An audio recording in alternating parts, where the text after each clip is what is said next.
Hello and welcome to the red butterfly. Today I'm drawing said subject and I'm mostly using red pencils here. So the prompt in the Luxury Artist group was do something with the color red, focus on the color red. So I thought, yeah, well, difficult. I didn't want to go for roses or other flowers. I didn't feel like it, so I rummaged through my reference photos, and there's one of this butterfly that is actually with a bit of blue and yellow there and those eyes on the wings, and the rest is kind of a brownish red. But I thought if you have the values right, you can pull off pretty much any color, and I tried it here. So once I had the outlines of the butterfly down, I just went in with colors, and for each kind of a major color section on my butterfly, I chose a set of 3 reds: light, medium and dark. Some are more brownish, some are more bluish, some are like the real cadmium red tones, and then I'm just coloring in the sections. I wanted to see if you could really get the contrast and the values kind of right if you stay consistent with the colors that you use in replacement of, for example, blue or yellow. And it kind of worked. I mean, it's close enough, but still it looks kind of weird to me to have that much red on a paper. I will pull in a bit of black and green in the end for the background, but the whole butterfly is just colored in those 9 red tones, and some of them are pretty brown, as you can see here, but still it's a red, but it looks way more brown. And then there's one that looks way more purple, but still it's a red. And I think that helped the contrast and the interest a bit in this drawing, just to have like 2 colors that are not all shades of cadmium red. But there are so many ugly stages, or like the whole drawing until it's cut is a whole piece of ugly stage for me. I was really worried, and I'm not sure yet if I like that drawing. There's certain bits and pieces that I like, but I'm kind of weirded out because I know this butterfly in real life. It's home, or it's living in my part of the world, so my brain automatically searches for the yellow and the blue dots instead of it having different kinds of shades of red, and this just looks weird to my eye, and I'm not sure if I'm gonna get used to it or not. But it was a prompt, it was a challenge, and it worked. I think like 70% of the drawing, just really using one color, one main color, it being red, worked well enough there. So I'm just taking my time and coloring in wing by wing by wing by wing. That sounds like a song.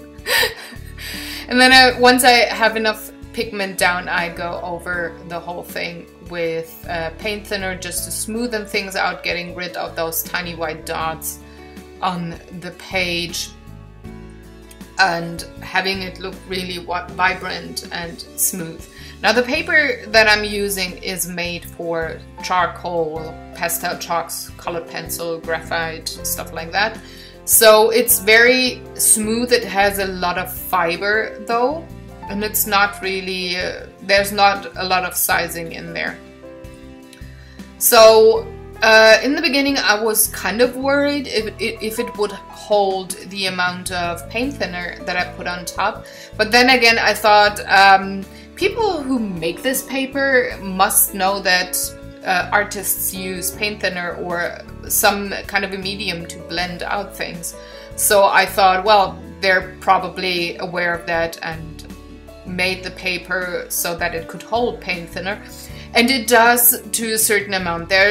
If you have too much on it, it will definitely buckle and warp and kind of bleed through, but you won't see it in the end since it dries totally clear.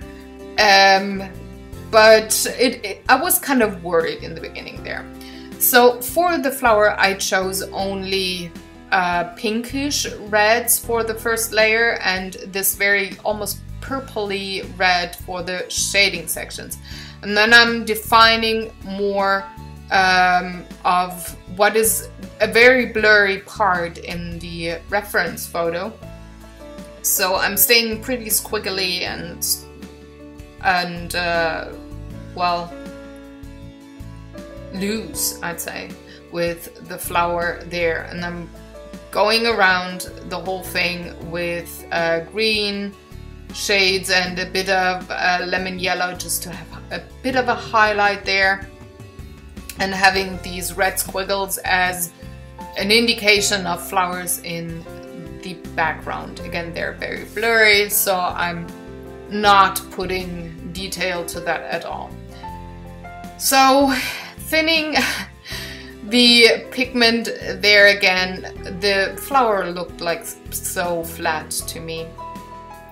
And I decided, okay, I need a way darker shade to pull out shadows. And that's when I decided to bring in black. I thought I would not have to and be dark enough with this purplish red there. But it just looked too flat, and so I had to bring in way darker shades to pull off shading and, well, give it depth and a bit of perspective.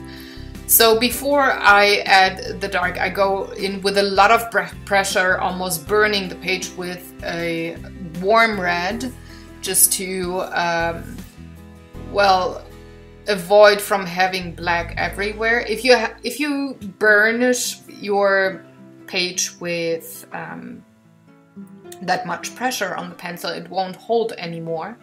So the black will not be on the red parts that I want to have to be standing out there. Defining a few details, especially on the lower wings, with the black as well, just to make it pop a bit, and having a tiny bit of white put into the body of the butterfly, as well as some buds on the flower, just to have highlights there and make sure the viewer sees where the light source comes from. And then I'm just defining, going in, enhancing contrast, putting in black for a bit of an outline there, and just defining and enhancing contrast pretty much. So once that was done and the paint thinner was dry, I did cut down this piece, and like that, I like it way more than with the white border, and I think it works better, but still it looks kind of weird to me. So the frame goes around it, I'm signing, and then I'm done. I hope you enjoyed watching along. If you have any questions or comments, let me know in the comment section below. There's a blog post with photos and a bit more information here, why I chose a butterfly. And I will see you next Friday with a new painting there. Until then, do all the good YouTube stuff. Bye!